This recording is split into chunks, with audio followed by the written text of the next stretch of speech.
All right, Shalom. I want to start off by giving our praise, honor, and glory to Yahweh, Bahashem, Yahweh Shai, Bahashem, Rakakwadash. I like to give divine honors unto the apostles and the elders of Great Millstone who I learned this truth from. And I'd like to say peace and salutations unto the hopefully elect. And today, this is just going to be a quick response to, a comment that Captain Tazariak of the ISUPK made, recently, which we know one thing he said is that, it's a conspiracy theorist thing, about the mark of the beast, which is the RFID microchip. But there's another statement he also made, which was, absurd. He said that martial law is only a white people problem, and that could be far from the truth, because when martial law is enacted, it's not just a white people problem. It's going to be everyone's problem, especially here in America when it happens, not if, when it happens, because it is going to happen, because it's prophesied that martial law is going to take place here in America, aka Babylon the Great. So I'm going to bring out a couple scriptures and a little bit of information. Lord willing, this lesson is edifying and straight to the point. And what he said really didn't make sense. How was, something like that only a white people problem? You have to understand that martial law can happen anywhere, So went to ChatGPT, and I asked, when martial law is enacted, who does it affect? It says when martial law is enacted, it affects everyone within the area where it's declared. But the extent and impact can vary depending on how strictly it's applied. So right, it says it affects everyone wherever it's declared, right? So if martial law is declared here in America, it's not just going to be, one particular state or a couple states. It's going to be the entire country that is going to be impacted by martial law, not just one nation of people. So it gives the definition what martial law means. It says martial law is when military authority temporarily replaces civilian government authority, usually during emergencies like war, rebellion, or major disasters. And we know that, hell, they may enact it because of all three of these things, but especially the first one, because of war, and then rebellion, because people are going to rebel against the government, It says who it affects. Civilians, general public. This is the biggest group affected. Your normal rights may be limited. It says, for example, curfews, restrictions on movement or travel, limits on gatherings or protests, searches without the usual warrants. Does this not sound familiar? 6 years ago, was there not curfews? Was there not restrictions? Oh, well, you can't, move or travel during this particular time. Or, only this amount of people can get together, for whatever particular thing, right? That was the test run. When they do it again, it's going to be the real thing. Says local governments and officials, civilian leaders, mayors, governors, courts may lose some or all of their authority with the military taking over decision making. Law enforcement, police may still operate, they will, but they often work under military command or alongside soldiers, and that's exactly what's going to happen. The police will be militarized as well, but the military is obviously going to be over them,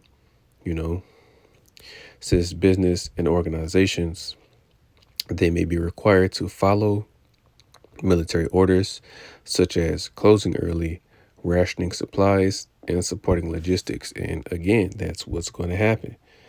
Certain businesses, that's what they're going to do, especially when the famine is in full effect. Because again, that's what, part of the reason why there's going to be an uproar, part of the reason why martial law is going to be enacted, because people are going to be hungry, man. They're going to want to eat. So they're going to send the military out to, control the people. What? Problem, reaction, solution. Also order out of chaos. And this is what the elites are looking to do, to bring order through chaos, and not just any order, the new world order. It says, what changes for people? Military personnel may enforce laws. They will, courts may be replaced by military tribunals, they will. Certain constitutional rights can be restricted, not certain, all of them, though not always completely removed. Says important nuance. Martial law is rare and controversial in democratic countries because it shifts power away from civilian control. The exact rules depend heavily on the country and situation. So obviously we don't need an example, but it will be applied here in America. It will be enacted here in America. And it's not going to be how it was 6 years ago, man, where, oh, you're still going to be able to go outside. No, when they say there's a curfew, you better have your ass in the house or somewhere, during that time. Because if you get found on the street, they're either going to haul you off to a concentration camp or they're going to execute you on sight, man. Martial law is by no means just a white people problem. It clearly says it affects everyone. And is America not a melting pot? Do you not have every nation of people here in this land? Especially who? The Israelites, man. We're here. We're going to be affected by this. Not just white people, which are the nation of Edom, which they're not white, they're red, which that's what Edom means, in the Hebrew, Adawam, red,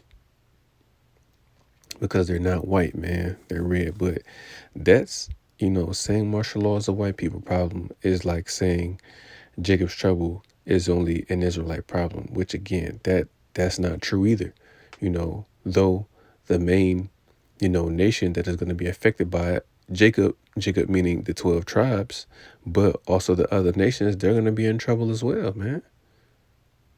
It's not just one particular group of people. It's going to be all people,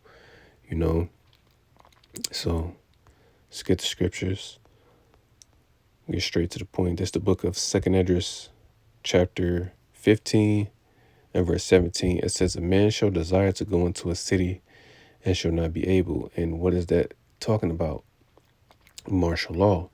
You won't be able to freely travel like you can now, It's like you're still able to go, to your neighboring city or, to the next state, wherever, but what? Traveling is going to be restricted.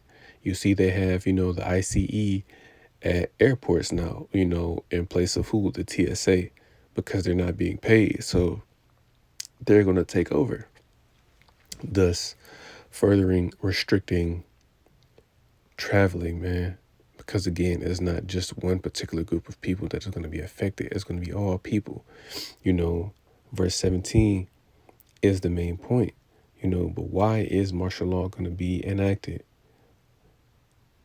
So again, let's jump to verse 15. It says, for the sword in their destruction draweth nigh, and one people shall stand up and fight against another, and